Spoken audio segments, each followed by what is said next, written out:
¿Cuál es la diferencia entre capitalismo y socialismo? A pesar de que el capitalismo y el socialismo son escuelas de pensamiento económico y político un tanto opuestas, comúnmente son usadas de forma complementaria. En la actualidad, el capitalismo es el modelo más utilizado a nivel mundial. Los argumentos del debate entre socialismo y capitalismo se centran en la igualdad económica y el papel del gobierno.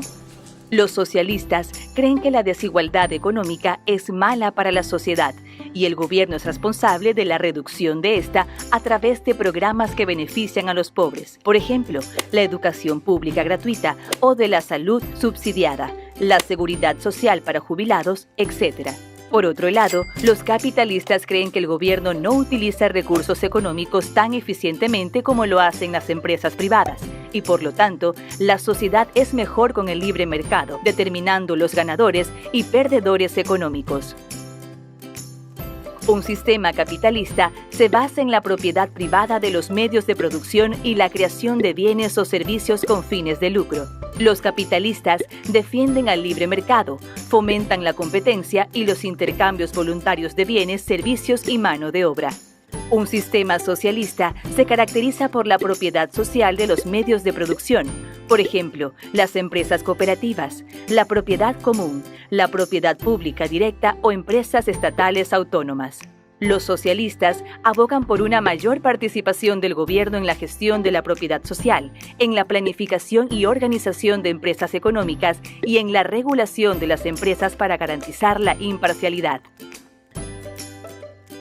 Críticas al capitalismo. El capitalismo es criticado por fomentar las prácticas de explotación y la desigualdad entre las clases sociales. En particular, los críticos argumentan que el capitalismo conduce inevitablemente a los monopolios y las oligarquías, y que el uso del sistema de recursos es insostenible.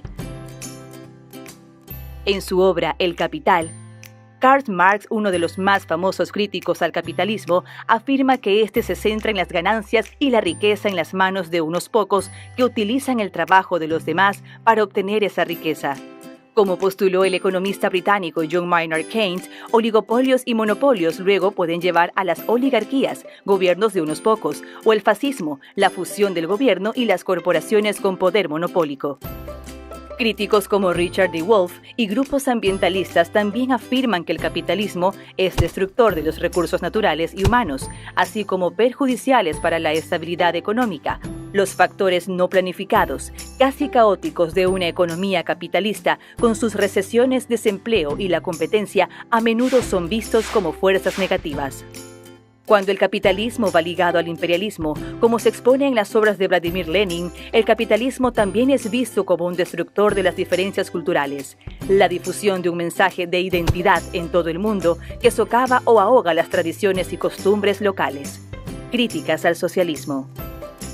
Los críticos del socialismo tienden a enfocarse en tres factores: la pérdida de la libertad y los derechos individuales, la ineficiencia de las economías planificadas o controladas y la incapacidad de implementar el socialismo en base a la teoría debido a que sus fundamentos son utópicos.